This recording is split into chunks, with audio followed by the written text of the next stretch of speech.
The only thing worse than a white liberal woman is a Jewish liberal woman. Why do you say that? They're hard-headed and fucking stupid. I do think some Americans, let me say, have fallen for this idea that Hamas is a resistance group and not a terrorist organization. The Reform Jews are a huge problem, and I despise them because they vote against interests that benefit all Jews and all people.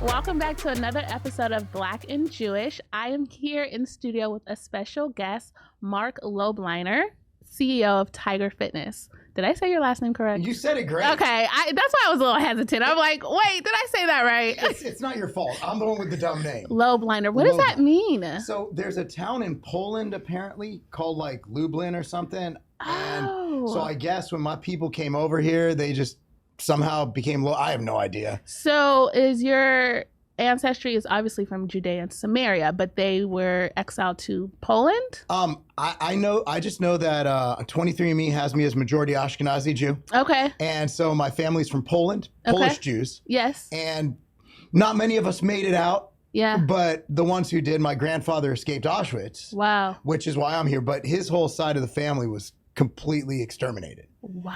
So he saw I want to get this dire in the beginning? Yeah. He actually witnessed his sister swung by the feet against a wall to kill her. Like literally like a 2-year-old. So it was gory. Like it was a really bad time. But luckily my grandfather, he was helping build the fences around Auschwitz and he escaped. They shot him on his way out. So he had a gunshot wound in his stomach, I believe, or somewhere. I don't remember the specifics. But he actually ended up escaping. They thought he went off to die. He actually was rescued by the anti-war Hungarian guerrillas. And he actually ended up fighting with them against the Nazis. Wow. So that's how I'm here. Was your family in Auschwitz on both sides or just your grandfather's side? Just my mom's side. Your mother's side? Yep, my mother's side was on. So my father's family came here earlier. Okay. You know, but everyone is from Poland. Yes. Okay. So they ended up kind of marrying and meeting, hey, you're a Polish Jew too. Let's do this. Yeah, yeah. But yeah, my mom's side was the one. Where did they meet? They met in Miami. Oh, how ironic. Yeah, we're in Miami. So somehow, I think it was my father actually went to the University of Miami. He went to the U. Okay. Accounting major. Wasn't an athlete. Just your typical Jewish nerd. Okay. You know, he had the button-up shirt, the big glasses, the Tom Selleck mustache. Yes. You know, and the typical Ashkenazi look. Yeah, so I think she was visiting here and they just met and there it is. So wow. So did your mother have siblings or was she an only child? Yeah, she does have a sister. Okay. And her sister, I believe, still lives in Michigan, married an Iraqi. Did your mom and sister come over with your parents or they were born here? So they actually... your grandparents, I'm sorry? Yes. So my mother was born in Poland, in Krakow. Okay. And then at 7 years old, she moved to Israel. Okay. And so from Israel at 14, they migrated to the U.S. Okay. She went back to Israel to serve in the IDF. Wait, your mother served in the IDF? Yeah, she was pretty badass. Wow. Yeah, she was a paratrooper. Okay, she was a paratrooper. Wow. She's like 5'1", 5'2", and everybody fights in Israel. So yes. she was in many combat situations and a lot of PTSD going on there with her. So yeah, she actually did fight for the IDF. So how long did she live in Israel before coming to Miami? So she moved to Michigan. Okay. So Michigan has a huge Jewish population. Okay. Polish, Jewish, very big Polish community. Huge Polish. I think that's Chicago. There's a large Polish community in Michigan. So she lived there, from the age of 14 to, so she was 7 to 14, she was in Israel. Okay. And then 14 to when she went to serve, I think it was like 20. Okay. Like she was in Michigan doing her thing. Yeah. And yeah, that's kind of her story. So tell me how you grew up in terms of your Jewish identity in the home. Did you grow up religious? Did you grow up traditional? Did your mom like Shabbat candles? Like, what did Judaism look like for you as a kid? So my Judaism was extremely agnostic, and I'll explain why. After World War II, a lot of Jews just gave up on religion. Yep. Because a lot were like, how can there be a God if this can happen? So a lot of Jews lost their faith, and my family was one of them. So my grandfather, his thing, I think his breaking point was pork. He's like, man, I've been starving for like a couple of years now. Like, if there's some bacon in front of me, I'm going in. Okay. So I went to a Jewish preschool. Okay. We started out decently Jewish. My brother was studying for his bar mitzvah, never did it. Wow. So he did all the classes and somehow never did Did you learn Hebrew? Biblical Hebrew? Did not learn Hebrew. I did have a bris though. Oh, you did have a bris. Yeah, okay. we celebrated my penis for one day. Okay. It's a good day. No, the it's last celebrating time. your covenant to God. Yeah, I know, but there was a penis involved. My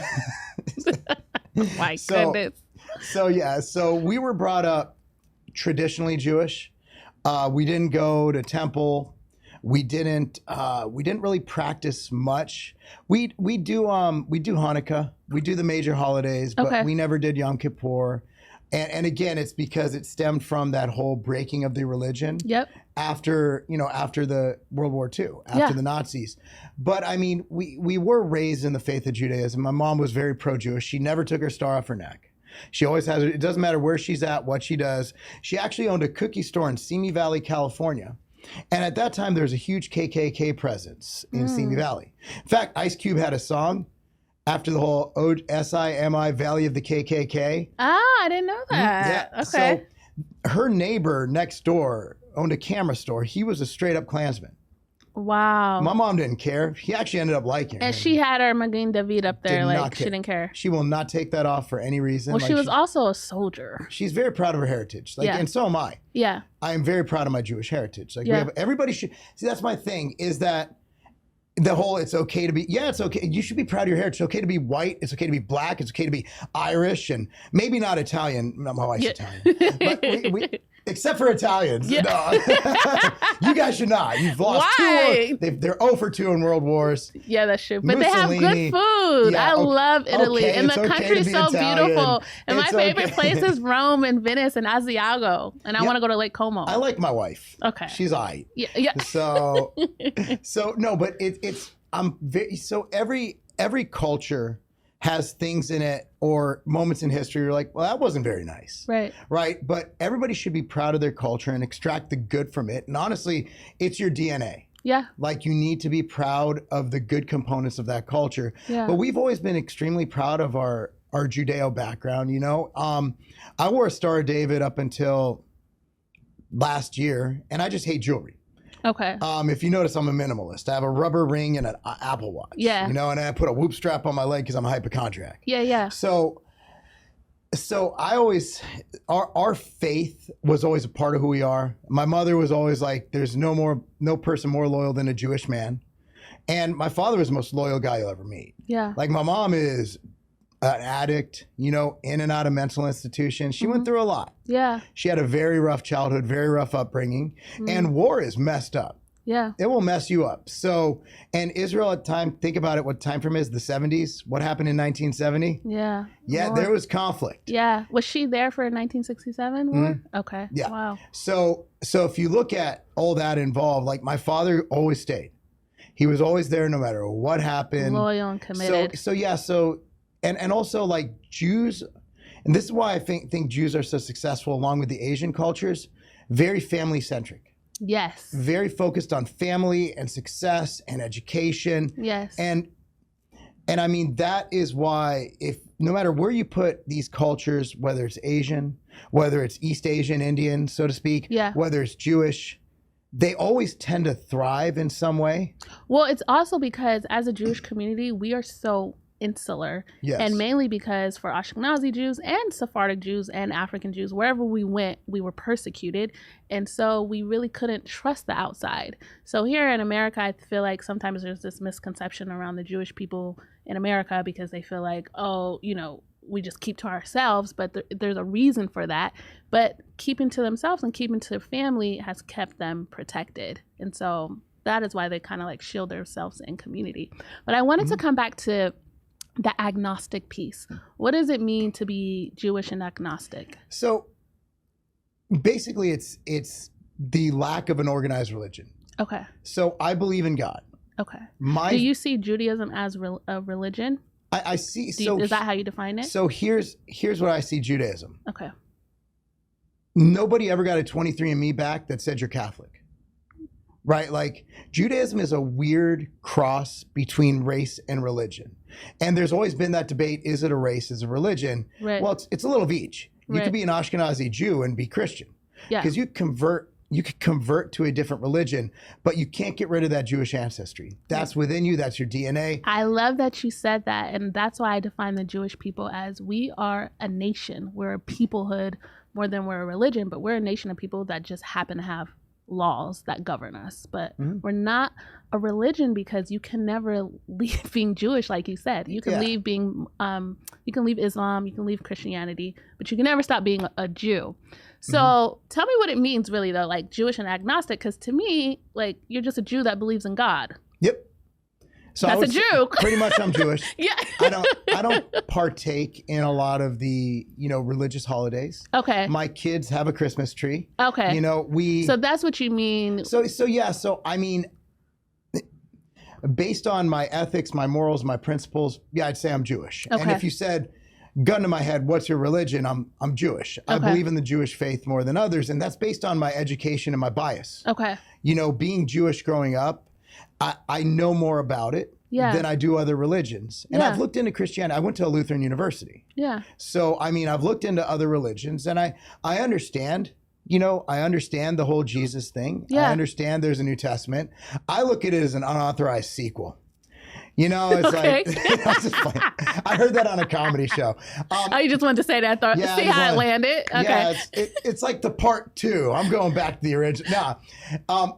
So I look at it this way. For me, religion gives you a set of laws and a set of ethical and moral codes to live by. So I think if you have those ethical and moral codes, which our society is based upon, I mean, America is based, our laws were originally based on Judeo-Christian principles. Yeah. We have the separation of church and state, but if you look at how they created this, like religion gives you those laws. It gives you that ethical backing to say, okay, this is right, this is wrong. 10 Commandments, 5 Pillars of Islam, whatever you want to look at, they're all very similar in their makeup, in that that's how you have a good society. Yeah. Thou shalt not covet your neighbor's wife. Right. Think about how many problems that can prevent. Right. I mean, so if you look at how it's created, it's like, this is how you create a winning society. Yes. So I mean, if you're looking at what I am, I'm Jewish. Yeah. And I will never talk down upon my people. I will never talk down upon any people for that matter, because we're all individuals at the end of the day. Yeah, I might have Jewish DNA, but I'm still Marc Lobliner. So my views and interpretation of things, because the Bible, if you read it, Old, New Testament, there's interpretation in there. Like you look at Ephesians 6. Ephesians is one where slaves obey your masters. Right. Well, the slave owners used that to justify slavery. They did the same thing for Genesis. So it's how you interpret the Bible. It's so true. It's so interesting because when I think about slavery and how they used the Torah to justify slavery, because really in the Torah, there's so many laws around having a slave that most people opted out of not having a slave, because there's so many laws around how you have to treat the slave, how you have to free them after 7 years, how if there's one pillow, then you have to give your slave the pillow, like the circumstances the type of circumstances your slave has to live in. And so it's so interesting that they just took this one verse and then, created chattel slavery and all this other slavery. But if you really dig into the Torah, there was, we practiced slavery, but there were so many laws on how to keep a slave, how to treat your slave, and you really had to treat your slave like yourself almost. Yeah, but that's how people create arguments. Yeah. And they do it in the science community, the diet community, the fitness community, where you take one study, take a piece of that study, and you run with it without even the whole context of the text. Yes. People do that with the Talmud all the time. Yes. The Talmud's a conversational piece. Yes. So you have, this guy says this guy says that, and it's literally a debate. But they'll say, well, the Talmud says that we should rape old midgets. It's like, whoa, this guy was saying this. Yeah. And this guy was saying, they were literally debating it. It's to create thought. The Talmud is like a long form of consciousness between our sages, trying to interpret, trying to break down what the Torah says.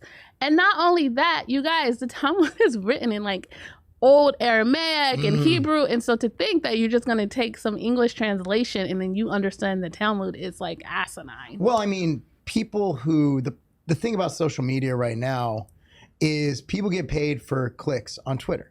Right. Which I think is very good, but also very bad because you say the dumbest stuff because it gets the reactions, it gets the likes, it gets the clicks, and it gets you a check every 2 weeks from Twitter. Yeah. So people are saying stuff they would have never said if it wasn't monetized. Yeah. People are saying the most extreme rubbish, and there's a lot of people out there who just want to hate Jews. Right. What I'm seeing now is, I know, I'm just being a sensationalist. No, this is literally the social media version of how Hitler came to power. Yeah. Because we're scapegoating one culture. We're scapegoating one people, and they don't just talk about it. It's not. It started with, I don't agree with what Israel's doing. Right. Then it's like the Jews. Yeah, I want to ask you about that. How has the atrocity of October 7th and the aftermath and the reaction of the international community towards denying what happened to women on October 7th, Israeli women specifically, and then the attacks that have come to the Jewish community, like in America, in London. And also you being conservative and from a political perspective, America first, and now finding yourself in this weird thing of like, well, I am Jewish. It doesn't mean I stand with the state of Israel, but I do stand with my people. Like, how have you been managing all of these things? So I've never really addressed this because, again, I'm an American. I've never been to Israel. Okay. Wait. Will you come to Israel? Absolutely. When? My daughter wants to do her birthright. So she does? Yeah. So, when does she want to do birthright? Well, she's probably after her first year of college. She needs to get her first year of college done because she's graduating in 3 years. Okay. Why? Because we're Jewish. We need to save money. Okay. That fourth year is going to cost me a ton. Okay. She can't do one gap year in Israel? No, we're not gapping anything. No, we're not. We're getting that thing done. Okay. Okay. Dad says we need to get this done. Okay. Okay. That is an expensive school that doesn't give scholarships. Okay. So dad's kicking up the OnlyFans page to pay for that. Just kidding, guys. I don't have an OnlyFans. I don't. But if I did, would you subscribe for $9.99 a month? Comment down below. Anybody want to see some DILF porn? Oh my goodness. This is okay. Okay. Okay. Sorry for my humor. Back to the original. You have so many good religious people. Like, why'd you have this guy on? I know. They're like, well, listen, I'm showing all varieties of the Jewish people. Okay. So, bad humor, but so the question was, how are you managing? Yes. Juggling your identity, attack on your people, being America first, attack on Israel, like all of these things. Well, let's take away the fact they're Jewish. Let's take away all personal feelings, all connection based on my heritage. Right? Okay. Let's take that away. Okay. You have a ceasefire. Okay. You have a ceasefire between Israel and Gaza. Right. Okay. Gaza comes in. And you're talking about before October 7th. We were in a ceasefire. There was a ceasefire. Yeah. Yes, we were in a ceasefire. They come in on paragliders. One place they attacked was a music venue. People just having fun. Most of them weren't even from Israel. And just raped and killed women. Went to villages, started raping and killing everybody. Paraded them around the back of trucks. Mm. If they did that in America, I'd be like, kill everyone in that country.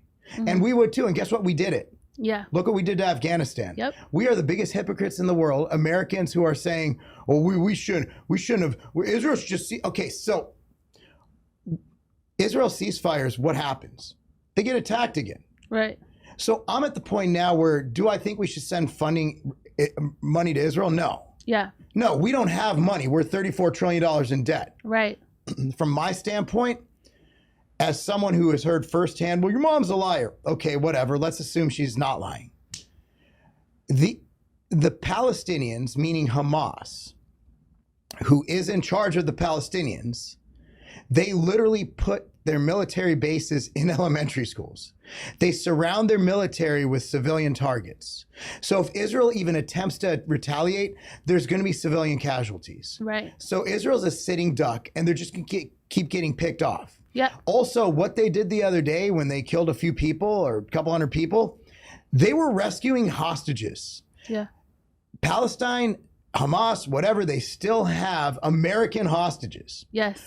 I want to ask people, what do they expect Israel to do? Like, they got attacked. Innocent women, children, and men were killed in the most graphic and obscene ways. And you expect Israel to just be like, all right, ceasefire. If I'm the leader of Israel, Netanyahu ain't got nothing on me. I'm going friggin' scorched earth. I'm sorry. You got to set an example. You can't just go in and do that. Right. But here's the thing. BLM Chicago's posting the friggin' hang glider. Yeah. I mean, and it's okay to be anti-Semitic now. Yeah. The shit that people say is not cool. Now, I respect your right to say it.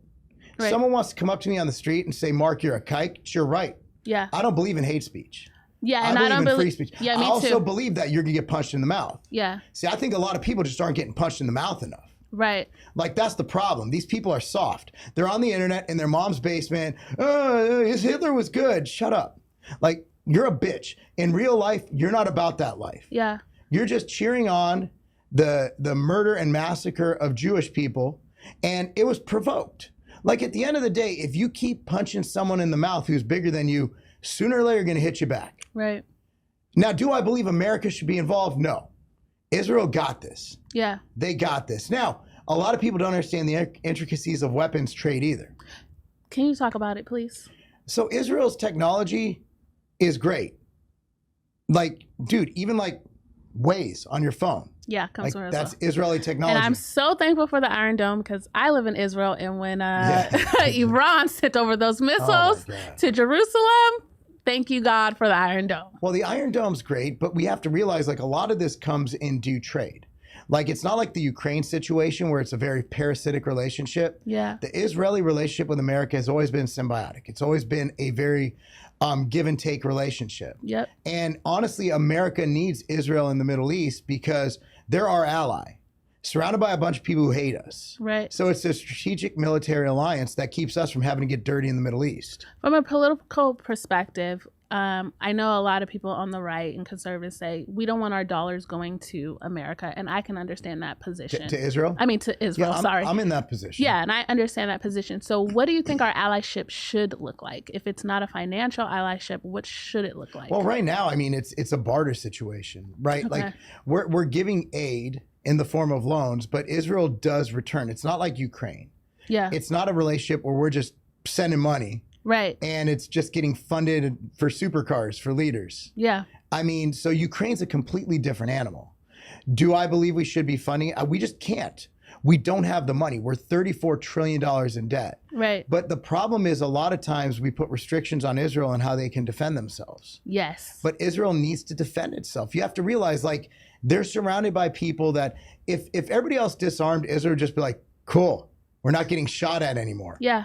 If Israel put down its arms, it'd be obliterated within an hour. Oh, would be finished. So I think people need to understand, people who haven't experienced or learned firsthand about these conflicts, that Israel is in a very shitty position.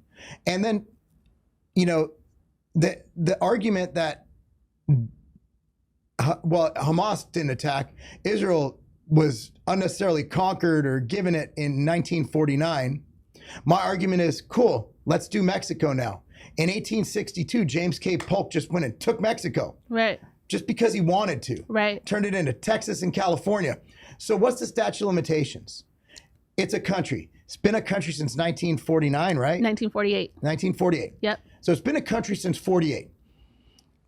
Less than 100 years before that, America just took Mexico. Should we give Mexico back? What is the statute of limitations on when we consider it a country? And we didn't do it in like the diplomatic way, like the UN's like, we need a place to put these people. Here you go. Yeah. No. We were like, we're just going to take Mexico. Yeah, and we took it. And James K. Polk had no reason. So why do Americans seem, and it could just be that the minority is the loudest and the majority of Americans don't feel that way, but like you said to your earlier point, hypocrites. Like, look what we did in Afghanistan. And why is Israel, in your opinion, held to a completely different standard? Jews are great scapegoats, man. I think people hold Jews to this super high standard because there's a lot of people with a lot of money who might not be good people who happen to be Jewish, like George Soros. Yeah. Like Epstein. Like, you get a lot of unfortunate. So I have a theory on that, and it might be wrong. Okay, tell me. I want to hear it. So North American Jews have the highest IQ in the world. I think it's like 108 on average. Okay. Whereas, like, I think it's like Middle Eastern Jews, don't quote me on this or fact check me, it's like in the low hundreds. Whereas I think the next best is like... Wait, are you saying us over there in the Middle East, we're not as smart? Yes. But you moved here, so we'll take you. No. So I'm from America, the IQ chart I saw. Yeah. Okay. So, and the next best is like, I think South Korea is like 106 or something. Okay. Like, so you can argue that Jews are really smart. North American Jews. Well, and I mean, come no, on, you're dude, saying North American Jews. You're not including the Sephardic and the Ethiopian and everyone else. So we're saying North American Jews. Yes. Okay. Yes, I'm racist against all other Jews. See, people don't know there's like inner conflict within the Jewish community. Yeah, we beef in our own ways, but in a good, like a fun way. We still love each other. I don't get involved in that, man. Yeah. But so I think when Jewish people, like when you have an evil Jewish person, you also have an extremely high intellectual evil person. Right. So Jewish evil people are really good at being evil. Because I think their evil exists in all, like, I like it. Jews rule everything. Like, we've never had a Jewish president. You think by now we'd be like, hey, maybe we should slot in. Like, and we had Lieberman ran that one year. Yeah. Why didn't the Jewish cabal elect him? And also, why wouldn't we do better media on ourselves if we ran the media? Yeah, and well, I think there are a lot of Jews in media. Sure, but don't you think we would have better coverage then? For Israel? I mean, it sucks. Yes. Our PR sucks. Yeah, we have a bad PR team. Our PR literally sucks. We own all the advertising agencies. So I don't know. It doesn't make sense. None of it makes sense because the whole like Jews run everything. Yeah, there are a few Jews who, have a lot of money. It's like, look how many Jews own businesses. I'm like, that's not a bad thing. Yeah. I attribute that to cultural. Like if you look at, let's take Indians again. I love Indians. Okay. I freaking love Indians. Okay. I love them because they come here and they crush it. Yeah. I like success. An immigrant to this country is, I forgot the amount, but way more likely to start their own business. Yep. You know why? Because they realize how awesome it is here and that you could start a business. Yep. And they take risks and they're not afraid to work hard. Dude, I hate to be cliche, convenience store. We just have to get a little bit stereotypical. Okay. You think you think an American, one of these woke ass college kids is going to spend 22 hours a day working at their convenience store to make sure it stays in business? No, they're not. It's not a glamorous job. No, but an Indian dude will. Yeah. And his kids will. And these kids, man, I coach a lot of Indian kids and their parents are like my kid, Thomas, 16, not the best at school, phenomenal wrestler. Okay. I'm like, just try to get like a 2.8, 3.0. Right. They don't get a 4.0. Just enough to get into college. They don't get a 4.0. They're not wrestling. They're not playing ball. A 4.0? They mandate 4.0s. They might let you get down to a 3.8. That's straight A. School over everything. But now you got weighted GPAs. You get my daughter graduated at 4.3. Wow. She's Jewish. She got that high North American Jew IQ. Yes. That Jew Q. She got that from her daddy. Yeah, definitely not the Italian side. She would have had a 4.6, but the Italian side just screwed her up. Should have married another North American Jew. Yeah, I couldn't find. It's crazy because I couldn't find in LA. How? I don't. My mom was so pissed. She's like, "Well, you didn't bring home a Jewish girl." I'm like, "Have you looked around?" And there was none in LA. Then I look at the IDF. I'm like, I missed the mark. The IDF chicks are hot. You should have went on your birthright trip to Israel. I'm good with my wife right now. No, I know. We've been together 27 years in September. Oh, High wow. School sweethearts. Mazel tov. That's beautiful. My Jewish men are loyal, right? Yeah, very loyal. And Italian women are crazy. They're Italian women. It's good. Yeah, I'm afraid she's going to kill me. That's how smart I am. I'm like, I've seen The Godfather. I know what your people are capable of. Right. So she's like, you're never going to leave me. Yeah, I'm afraid of her. Like she's Italian. How has your relationships changed, if they have changed, since October 7th, since being a little bit more outspoken about your Jewish identity and anti-Semitism and having this stance about So I Israel? Never came up with that stance, but I'm very friendly with a lot of people most people would consider anti-Semitic. Okay. Very friendly. Okay. And my reason is... Do you have to educate them in your conversations, or you guys just don't talk about it? What I do is I compartmentalize. Okay. So I have a story. Tell me. Time for a story? Yes, I have time for a story. So have you ever heard of Dorian Yates? Six-time Mr. Olympia. We toured Australia. We did a fitness tour of Australia, visited a bunch of gyms, did a lot of training sessions in 2010. And it was awesome. We became really good friends, and to this day, we're great friends. And like about 3 weeks or so after we got back, this is before Instagram and Twitter was hot, right? Okay. Facebook. like there was like this thing of like 6 million Jews died in Holocaust something. Dorian like posts it with like, did it really? Or some like innocuous like questioning the Holocaust comment. Yeah. At that time, it wasn't cool to hate Jews. Okay. He would have gone viral in a good way now. At that time, people went nuts. Like Lane Norton, who I've been friends with for years, he's like, Dorian's an idiot. And I'm like, so I wake up and I didn't know it happened like, cause he was in Europe at the time. So I wake up and all of a sudden, like I got all these messages on Facebook, all these mentions. I'm like, Facebook? And I'm like, what's going on here? So I'm like, people are like, are you going to denounce what Dorian said? And I'm like, oh, and this is your good friend. And so I did a video, I believe, I didn't go YouTube with it. I went like just a little like clip on like, look, man, Dorian can have his opinions. He can believe what he wants about the Holocaust. My relationship with Dorian is separate from my relationship with or my belief system. And I do that for politics too. I would never have, I don't think I have any friends who voted for Biden, but I would never have Democrats. You live in Nashville. Yeah, I know. Well, Nashville's, I'm outside of Nashville. I'm in the place where we're red as hell. Oh, okay, like, okay. But I don't go, Nashville, I go there, I'm like, they're drunk anyway. Okay. They probably voted drunk. So like fast forward, like Lucas Gage, I like him. We get along great. I know he's very outspoken about his disdain for Israel and basically Jews. I mean, but I've been speaking to him before he went that way. Yeah. And we're friendly. And people get mad at me because I'm friendly with him. Because he'll like share my fitness stuff. And what's your advice to people to engage with others who think differently than them, or even in this case, it can almost feel so personal because you feel like it's an attack on your people group? How do you continue to engage with people opposite of you? You're not going to win hearts and minds through hate. You know what I mean? So if you can find a commonality, then you can change an opinion, you can change a heart, you can change a mind.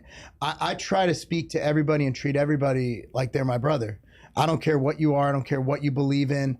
I make sure that experience we have is going to be a positive one. I try to treat everybody the same and with respect. If we disagree, we disagree. Yeah. If you believe that the people that I happen to share DNA with are inherently evil, then if I'm mean to you, then I just proved your point. But if we get along and I'm true and I'm real and we have honest conversations, that's how you win hearts and minds.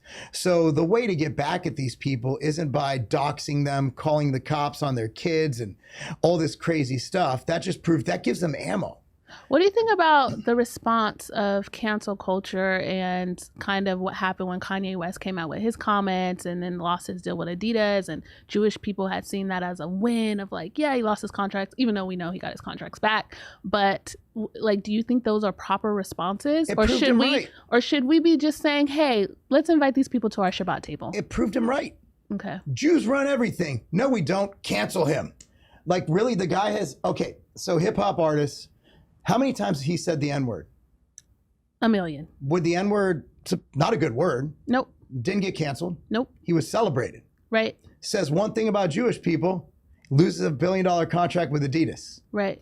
He proved his point that the Jews run everything. But to that argument, I would say, were Black people outraged about him saying the N-word? Culturally, as a people, I don't think so. Well, Black people got outraged when he said slavery was a choice. That's when we seen Black people get outraged, but he didn't lose anything for that. Well, You're all right. Yeah, and then Taylor Swift, he pulled her off the stage at the Grammys, I believe. Yep. And then he had a lyric that said, it's like me and Taylor might still have sex, but I made that bitch famous. No, Taylor made Taylor famous. Right. Like Taylor made you famous. Yeah. Americans didn't cancel him.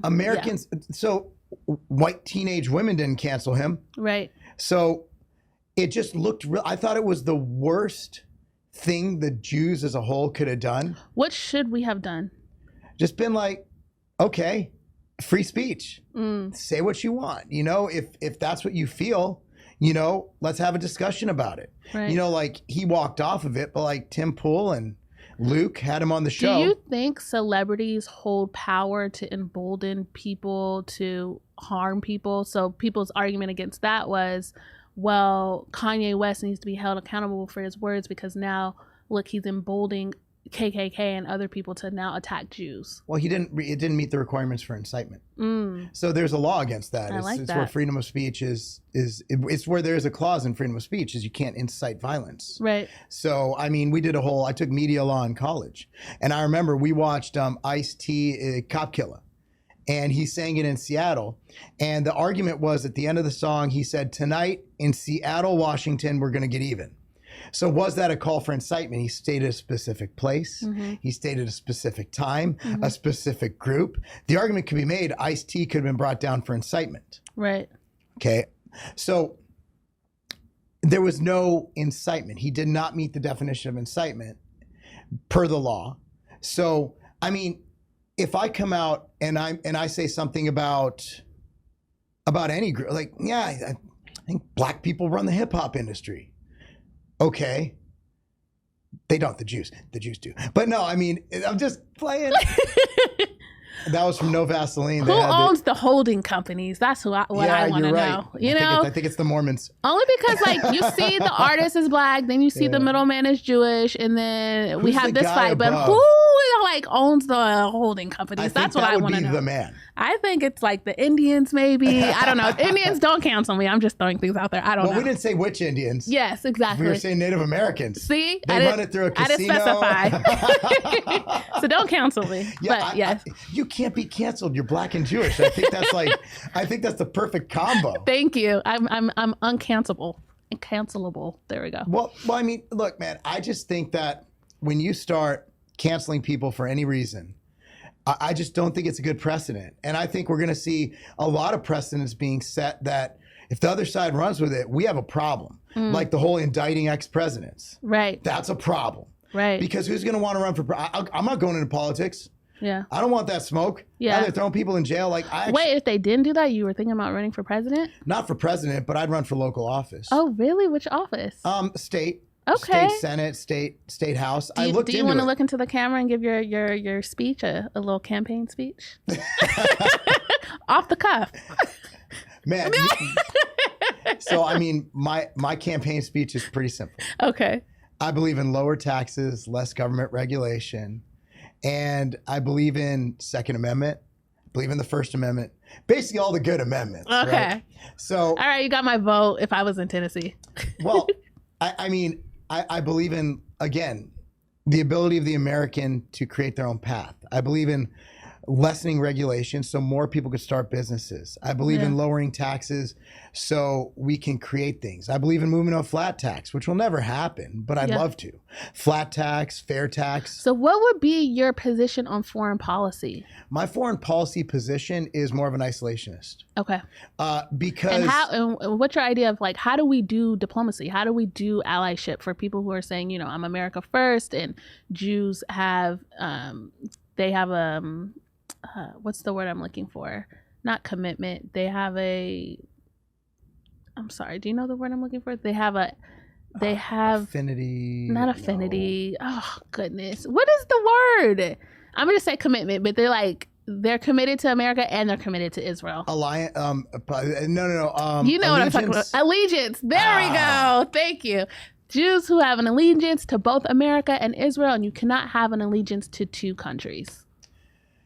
Yes. I mean, if you're an American, America first. Yeah. I believe you should be loyal to the country that you're in. Yeah. Now, obviously, you got someone like you who flings back and forth. But I mean, if your main country of citizenship is Israel, then obviously Israel is your home country. Well, actually, my stance, I'm also America first. I can understand why Americans don't want their dollars sent over to Israel. From an Israeli perspective, I think that if we weren't taking American dollars, American interests are not Israeli interests. And so we wouldn't be so restricted in how, Bibi wants to respond to Hamas. America actually restricts us in a lot of ways. I said that earlier. Biden, to me, has really hurt us in this war. And had we not had American interests and money in Israel, then we could have moved differently. Well, how about Trump? The Abraham Accords. Well, Trump did good on the Abraham Accords. And he also, Jerusalem, for recognizing Jerusalem. Yeah. Here's the deal. If someone can explain to me why Jews vote Democrat, other than the fact that Jews just vote Democrat, then you got me on that one, because Trump was the most pro-Israel president we've ever had. You know what? Someone did an interview of me recently and they said, will you be voting for Biden this year? And I said, no, I won't. I never voted for Biden. And they go, why? He's the most pro-Israel president we ever had. And I'm like, are you watching what I'm watching? Are you serious? Well, and I'm like, media. Trump literally moved the embassy to Jerusalem. We have been promising that for years upon years upon years. And this war would have never happened. No, it wouldn't have. Trump would have been like, and he's, again, you can only look, so I'm a numbers guy in real life. I look at spreadsheets and I figure out how to build companies. Trump had no new wars. Yeah. And he was working on withdrawing from Afghanistan, which instead we just completely botched that situation. Yes, we did. You could talk about Trump all you want on his orange skin, how he handled COVID. You could talk about that. That's fine. Those are legit conversations. Right. But foreign policy, he was amazing. He was amazing. We had peace in the Middle East. I don't think Hamas would have done this. No. Because they know what's happening now. To be honest, I think a lot of deals Hamas walked away from because they seen how weak Biden is and how weak the relationship between America and Israel is right now because of Biden, and Biden publicly criticizing Bibi and showing that our relationship is weak. I think Hamas knew, like, oh, well, we'll just keep turning down deals. America has legit anti-Semites in the Democrat Party in Congress. Yeah. Legit. No one can deny that. They literally hate Jews. They don't just hate Israel, they hate Jews. Yeah. And if you look at Hamas's charter, their number one thing is to not just get the country, it's to kill the Jews. Why do you think some Americans, let me say, have fallen for this idea that Hamas is a resistance group and not a terrorist organization? Because they're fucking retarded. I mean, there's no other explanation for it. Hamas is not good people. No, I mean, we have people like journalists, like Brianna Gray coming out saying Hamas doesn't want to kill the Jews. They just want to create their own state and eliminate the Jewish state. But that doesn't mean killing Jewish people. It literally says they want to kill. They literally state it. They're not hiding this. I know. So I don't understand how they're missing that part. The problem is the talking points and the marketing is so much better on the other side. Yeah. And they've always been even back to Yasser Arafat days, they've always been really good at invoking this false sense of empathy and sympathy from people. Yes. But the problem is people just don't look into things. I've seen the man on the street interviews, and obviously they always pick the dumbest people. Right. But it's like, queers for Hamas. Yeah. Queers for Palestine, whatever. Did you know there's strippers for Palestine now? That one really got me. They do realize they get murdered on site. Yeah, that's what I'm saying. Like, I mean, they just don't, but they don't know. They don't know. Like, they had that drag queen, Lady MAGA or whatever, that 7'2" dude who dresses as a chick but is MAGA, so the conservatives like him, whatever. Oh, who's that? But basically he went up to pro-Palestine. Well, did you know that if you were that I would be killed in Palestine? I would be murdered. Yeah. No, I didn't know that. I don't think people know. And if you look at the protests, it's all paid actors. Yeah. Even the BLM things, like we went to Nashville. Nashville didn't really have one. We had a little one. And I went there the next day and I was talking to a couple cops. Yeah. And I'm like, he's like, dude, no one here lives here. We literally saw buses of people getting off. Wow. And there was a paid agitator in front of the courthouse. Like, see that guy over there? The white guy in all black with a mask on? Yeah, he's not from here. Yeah. He's just here to start shit. Yeah. Like, these are psyops. And who's funding it? Soros. They literally, we know it. Yep. Like, it's there, Act Blue. Yeah. Like, the Democrats just want this for some reason. The Democrats who are voted for, except for Orthodox and what's the other? Except for the Orthodox Jews. Jews are Orthodox religious Jews actually vote to the right. Very right. Yeah, like 90%. Right. Yeah. But the Reform Jews, that's the fucking problem. Yeah. The Reform Jews are a huge problem, and I despise them because they vote against interests that benefit all Jews and all people. Voting for the Democrat Party is a vote to kill the country, and it's a vote for anti-Semitism. I think, what I'm seeing is, I think that American Jews who are on the left are having an awakening because of October 7th. I don't think they are. Here's why I think they are. It's because they supported Black Lives Matter. They supported Me Too. They supported all these social movements. And then when October 7th happened, they seen that none of those social movements supported them. They realized, oh, we support this woke religion, but we're not a part of the woke religion. I can't for the life of me understand why Jewish people were supporting Black Lives Matter, because they literally support Palestine. They say that also in their mission. So I don't know why they were giving their dollars over there, but I think now they are having some type of awakening. I don't know if it's going to shift them to vote Trump, but I think it's definitely shifting them away from Biden. Like they're lost. Like they don't know where to go politically. No, so the only thing worse than a white liberal woman is a Jewish liberal woman. Why do you say that? They're hard-headed and fucking stupid. Oh my goodness. I mean, they just are. They don't. They just get the heartstring thing, and they go to issues that are anti-causes that will help them. They go to issues that will harm their children. For example, so I know these people. Okay. The problem with Jewish Democrat women and men, but you might as well call them women, the reforms. Right. They're very weak people. They go with the virtue signaling. They're very virtue signaling people. It's the old school, like the mom, the martyr mom, oh, you're breaking your mother's heart. That's what I see. And they will stick to this, and they will literally ignore everything. Don't you think it's because historically, like especially Reformed Jews have been, like they've always wanted to fight on the side of like social justice. They care a lot about social justice causes. I would say even more than economic issues. Jewish American princesses, they have life too easy, and they don't understand what goes on outside their little bubble of Encino and all these other cities that they live in. They're in this bubble, and they're more interested in virtue signaling and woke causes than they are about what's best for their country.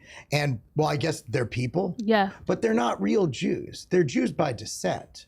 But they've been completely brainwashed, overwhelmed, and I don't think they're helping our IQ at all. So they're like...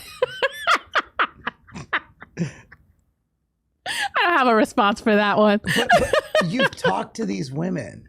Like, goodness. I was visiting a store in New York, and a Jewish woman, the manager was like, well, as long as that other guy doesn't win, I'm like, okay. And then she goes on to just bash Trump, and I'm like, yeah, I'm not getting involved in this. Yeah.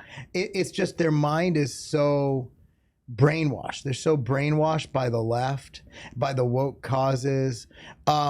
Why are these women so?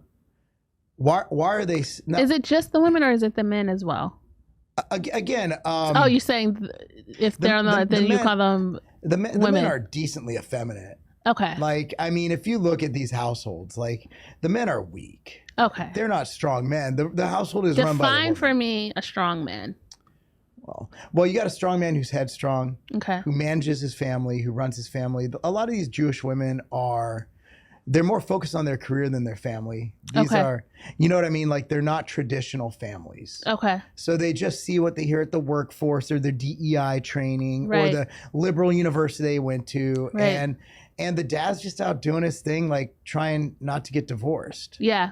And these are not physically fit men. These are not mentally fit men. These are not strong men. Yeah. These are basically, they're subservient to their wives, which is fine. My wife runs my household. Right. Like, I'm a bitch. She's Italian. Yeah. But at the end of the day, I'm still like, I'm a man. I'm the man of my house, and I can form my own opinion. Yeah. But again, if you look at the dynamics of these relationships and you see how Reformed Jewish women act, it's not the best. It's so interesting to me because I'm a religious Jewish woman. And so to me, like Judaism really celebrates equality, but equality in your role, in my opinion, like really respecting what the man's role is and what the woman's role is. And like Jewish women don't pray. And we do pray. In Orthodoxy, yes. They don't have to go to church or temple. We do pray. So for Sephardic women, I'm Sephardic, I have to pray once a day. Have to. Ashkenazi women, they have to pray 3 times a day. So what is it? They don't have to pray at the synagogue with a minyan. Like men pray with 10 Because other there was men. a huge issue where that was sexist. There was a huge debate within the Jewish community. Well, Whether it's sexist because women don't well, get that's to what the finish reform, together. right? So reform, they don't keep any laws. Just for people who don't know, reform, they don't keep anything. They don't do Shabbat, or they're just, I don't know, I guess culturally Jewish, like you said earlier. But yeah, they have more of a problem of the fact that we have different roles in Judaism. Men go to the Torah and read the Torah out loud. Women do not. So Reform Jews have issues with that. Why can't women do all the things that men do? I argue it's But, out of respect for women because women have responsibility to and that's raise what I'm saying. children I think that we have that's a good equality, thing. but we have equality in terms of respecting where our roles are. Yeah. Yeah, that was my take on it. Is that, well, that just means that y'all got stuff going on. Like, we'll handle the praying. Like, you guys just do your thing. That's what I'm saying. Like, I'm Sephardi. Like, I don't have to pray 3 times a day. Like, I don't have to put on the tefillin. Like, you go and do that. Like, men have all these commandments that I just don't have to do, and I'm fine with that. Yeah. You know what I mean? That's like, what I was I have to bear children, and I have to have pain through bearing children, and men have to work by the sweat of their brow. I'm not trying to work by the sweat of my brow. That was your curse, so you go ahead and keep that, and I'll be over here, bearing children in pain, and our other curse was that we'll yearn for our husbands. You know what I mean? So, like, I don't want to take on the sweat of the brow. I think those are just biological roles that they just kind of stated in the textbook, right? Like, yes. men should look, women should work and can work. Yeah. And are as adept at, well, I'm not going to say sports, but like CEOs. Yeah, yeah. The best female. And I have to say, a lot of Orthodox Jewish women work. The best CEOs ever had have been females. Okay. So I'm not going to say for one second that there's different management styles, but men have different management styles, right? Like, I've had a female CEO who's cutthroat, just more aggressive than any man. Yeah. And I had one who was more nurturing. Yeah. So you have different management styles. That's what it comes down to. But at the end of the day, like, I think that what really needs to be stated is that there are roles, there are gender roles. Yes. And, obviously they're malleable, where they can be different in different relationships. Depends on the relationship works. Yeah. But I think that the kind of muddying the waters, so to speak, of these roles, where men become almost subservient to their wives, and they're not providing or protecting like they should. Men need to be violent. Men need to be dangerous. Men need to be physically able to protect their family. Tell me when violence is a good thing. Because I think someone endangers my family. People are like, no violence all the time. If my family is in harm, whoever's causing that harm, they're not going to live. So if you come up on my property and you're posing a threat to my family, that will be your last day on this earth. Yeah. That is when it makes sense. If we are on the street, if my wife and I are walking down the street and someone goes to attack myself or my wife, I don't care where we are, I'll do the time. Like, you're done. Right. That's what it comes down to. So men need to stay dangerous. That's when society becomes safer. So are you saying Jewish men on the left are not staying dangerous? They're pussies. Okay. I mean, they are. Not all of them. We have Bill Goldberg. But I mean, other than Bill Goldberg, who do we have? Like... But you're gonna get me in trouble on this episode. I'm serious though. Look at Jewish men. You got that actor guy, the Seth Rogen guy. Like, he's a bitch. Oh my goodness. What? Am I wrong? Hey, I plead the fifth. They're effeminate men, and I'm saying this not to insult. I'm saying this, we need to do better. Yeah. Men become fit. Physically and mentally fit. Yeah. So you could protect your house, you can protect your country, you can protect your community. I agree with that. And that Maj preaches about that all the time. Yes. Like, the goal of having a weapon, you don't want to use this weapon if you don't have to. Yes. Right? So if men were more physically fit, it would take care of everything. Talk to me about these campus protests. What's your opinion? Do you think they came out and said we're unable to protect Jewish students, so we're going to send them home?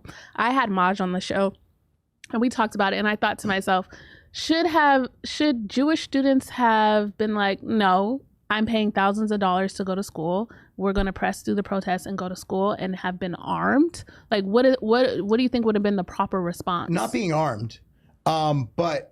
There was one scene from UCLA, you saw it, where the kid was trying to pass through and they didn't let him pass through. They locked arms. Yeah. Have you ever seen the football drill where you just run through a double team? Yes. I'd have broken that motherfucker's arms. I would have run as fast as I can. Yeah. I've been like, stop me. Yeah. You know, at the end of the day, that's peaceful too. Like, Okay. I'm just getting to my class. Right. You're impeding my way. You are the one promoting violence. I'm getting through this line. So you think the student's response should have been like, I'm not leaving. I'm going to class and I'm going to get through the line. Yes. Yeah. There comes a time when you have to stand up and say no. Yeah. And we're being pushovers. Yeah. Because we're told to be pushovers. Yeah. We're told that, oh, well, it's a microaggression, or it's, look, man, if you're impeding my way to go to course that I'm spending 80 grand a year to go to, Right. I'm getting my big ass to class. I just know my mom would have been like, I don't care. You're going to school. Like, we're paying a lot of money for you to go. What message does that send when you can intimidate people and they don't go to school? Right. What message does that send? That's when the Jews should have stood up, or all those students been like, nah, we'll go mob deep. You're 250 deep. You can press through any line. Yeah. And if they start violence, then, hey, let the law take its course. Yeah. Or learn how to fight. None of these Hamas people can fight. Right. I've seen them try and throw a punch. Yeah. Yeah. Come on. I mean, at the end of the day, the reason, like, my kids have all, you know, both my boys still wrestle competitively, right? Like, my kids box, they're trained in boxing. My daughter boxed, she was a regional champion wrestling. You need to raise your children and yourself. I don't want violence. I'm anti-violence. I'm a libertarian by heart. Okay, I'm anti-aggression. I'm even anti-death penalty. That's how crazy I am, right? Okay. And pro-life personally, but I understand the nuance. So I'm pro-choice with limits. Okay. Which sucks because I don't like it, but I understand that we need a compromise. Yeah. Where Democrats aren't just stabbing babies as they come out of the birth canal. Yeah. Which they kind of want to do. They want, like, late-term abortion is basically that. The baby's viable. Yeah, yeah. That's not cool. I don't agree with that. So I think we should have limits. Yeah. You know? But I don't think we just say no abortion. That's a losing issue. Yeah. We're never going to win that issue. Right. So I'm anti-violence. I haven't been in a fight since I was 16 years old. Oh, wow. Outside Colo cavo to you. Thank you. Gracias. But I haven't been in a fight outside of a boxing ring. Like, I box, I fight, I love it. And I don't get in situations where I need to fight. I don't go to bars, I don't go to clubs. You know, I just hang out with my family and we go on hikes. Like, I don't put myself, if you want to avoid fights, stay out of places where fights happen. Right. But if the fight comes to me, I need to be prepared to handle it. What is your overarching message to the Jewish people right now? If every Jew was watching you right now, what would be your message to them? Well, number one is you're an individual, right? But you also represent a community. At the end of the day, whatever you like or don't like, how you present yourself, you're always representing that. And whether it's your community being your family or your local community, I'm representing Tennessee, right? Like, or Brentwood, Tennessee, like, you're always representing something. But I think people also need to look at nuance of things. I think that Jewish people need to understand that, you know, we need to put forth the message we want people to think of us. Like, we want to be open-minded. We don't want to squash free speech. We also have to be respectful that people are fed a lot of information that might not be correct. There's a lot of propaganda out there, and we're not going to beat that propaganda by squashing it. We're not going to, by canceling things or suppression of speech, that's not going to help anything. That's going to help their cause. Yeah. It's not going to help our cause. Yeah. So as Jewish people, we need to just be good people. Like everybody. There's no difference between, and this is a message for everybody. Just treat everybody with respect. Yeah. Treat everybody nice. Like, what I said is a message, but I'm not going to go up to some like beta Jewish guy and be like, you suck. Yeah. No, we're going to break bread, have fun, but for the betterment of him and his family, and he will feel better. If you're in shape and you're powerful, you're going to live longer, you're going to feel better, you're going to do better at work, you're going to make more money, you're going to be better in bed with your wife, you're going to be a better person overall. These are all overarching, like, covenants to live your life by. Like my partner Alan, we have a podcast called Evening Rants. He has this shirt called Stay Violent. Okay. And none of us get in fights. We're not violent people. Yeah. But you need to always be ready to defend yourself. And look, Jews, it's open season on Jews right now. I'd hate to say it. Yeah. It's open season. When you have people marching through the streets saying from the river to the sea, That doesn't mean that they're just going on a nice nature walk, visiting different oceans. They want to eliminate Jews for that whole area. And it's not, and if you look at Hamas's charter, again, this is their own writing. It's not like I'm making this up. Yeah. It's not like, hey guys, can you please like move to the left a little bit? No, they want to kill all the Jews. Yeah. By any means necessary. So it's a dangerous situation. You also have a lot of paid actors.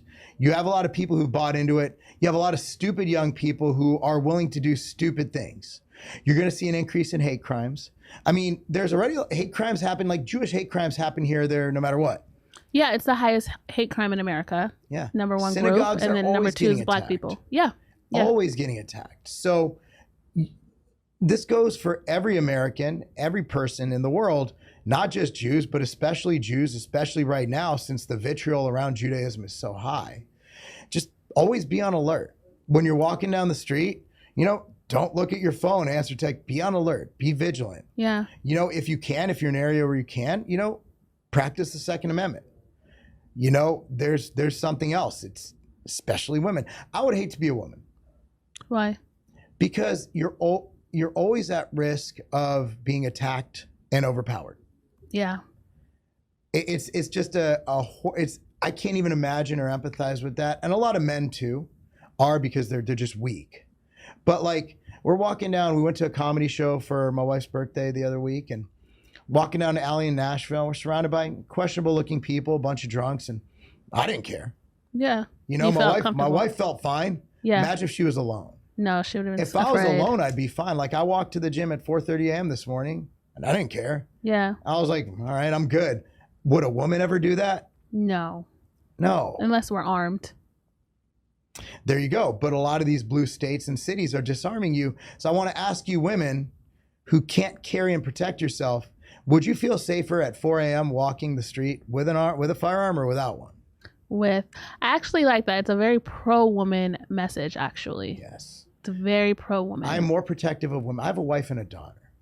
Like, I am, remember I said what I said about the death penalty? Yes. There's one exception for that. Okay. Couple. What is it? One or a couple? Well, violence against women. Okay. Especially sexual violence. Yes. And pedophilia. Yes. That's where the line is kind of blurred. I can agree on that. I'm still struggling with that because the false incrimination rates are kind of not good. Yeah. Especially when Kamala Harris is in charge of California. But there's always that issue. But if you have undeniable proof and evidence that someone did one of those crimes, there's no rehabilitating that. It's been shown you can't rehabilitate pedophilia. Yeah. Like, it's pretty, the research is never done, but it's very demonstrative that you cannot rehabilitate these sickos. Yeah, it's disgusting. Yeah. And I mean, just violence against women, just even like you saw the woman in New York get hit and dragged and raped between cars. Yeah. Like, that's happening. Yeah. And that's beyond Judaism. That's just safety in general. So what's your message to all women? You have a message for women today.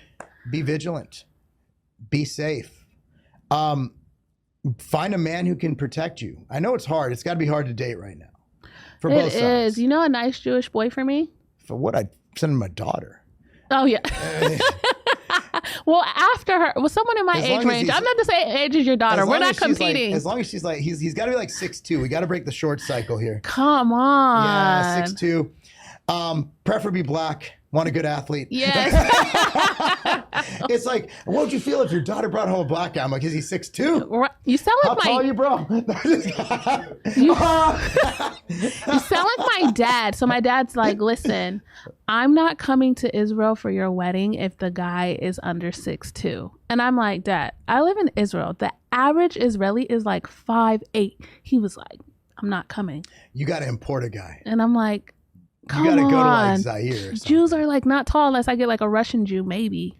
Well, no, Russian Jews are pretty tall, but. What about like, is there any Jews in the Congo? There's Jews in Uganda and Nigeria. Height in Congo is like 6'4". I think it was. I don't know if there's any Jews in the Congo. We gotta make some. Yeah. We got to create some Jews in the Congo. We got to get it in the bloodline. You know what I mean? We need to integrate. I'm sure there's a lost tribe in the Congo. I'm gonna research it. There has to be. Like, our people had to travel there at some point. Again, fact check me. I remember reading so I was reading stats. Don't get mad at me for this. Oh, goodness. It was a chart someone posted about like average penis size. Oh, goodness. Yeah. I can't talk about this. Congo was crushing it. But I also looked up their height. So, Mark, when are you coming to Israel? When you come and your daughter comes, I want to host you guys for Shabbat. That'd be fantastic. Yes. Do you think you'll get there this fall or next year? You said she has to wait a year. We need to figure out the first year of college. So when does she start? This fall? She's leaving on August 14th. August 14th. Okay, so she does 1 year of college. Then she can go to Israel. How long is that trip? Well, from you guys, it's probably 10 hours. From California, it's 15 hours. Like the birthright, is that like a week or 2 weeks? The birthright trip is 10 days. Oh, that's easy. We could do that in the summer. Yeah, come next summer. That'd be great. Yes. Yeah, that'd be perfect. But stay longer. Extend it to 14 days. We could. I told her I'd pull up with her. Yeah, you should. They won't pay for me. I'm past the age. Yeah, they won't pay for you. Nah, it's like 32. No, what are you? Oh, I thought you were like 33. Oh, no, I'm 43. Oh, you're 43. Yeah, I'm well past the age. Oh, you look more like 33. I appreciate that. I will pay for lunch for that 23. one. Yeah, no. My hairline's about 53, but it's holding on for dear life. At least it's still there. You know what I mean? Yeah, I'll just shave it if it gets. I'm not gonna go to Turkey and get the hair transplant. I'm telling you, I was on a flight to Turkey and then on the flight back to Israel. Everybody like with their red heads, red scalps. I'm like, what's going on? Like, literally, they just fly in and get this transplant and fly right back, like in a day. I'm just one of those, like, if I can't get it through like training, or like nutrition supplements, or like get it to grow back naturally, you're just done with it. Hormonal enhancements. I'm not like doing surgery or Botox. I'm just gonna let God take care of the rest. So like, hairline goes. You said you've been married for what, 27 years? Yeah. Like, where's your wife going? Well, we've been like, together does it 27 years. Yeah, I mean, like, does it matter if you have hair or not at this point? Well, I mean, I mean, it's narcissism. Oh, right? Okay. You just want to look good for yourself. No, that's why I don't really care. I'm not as narcissistic as most bodybuilders. Oh, okay. You know, I'm okay. Like, somewhere in the middle. What's weird is when people are like in their 60s and they have no wrinkles. I'm like, bro, we know. Yeah. Like, we know you're doing something. Like, no, because black don't crack. Well, I'm not black. Oh, yeah, that's true. Just the bottom half. Yeah. Oh. Sorry, okay. my calves.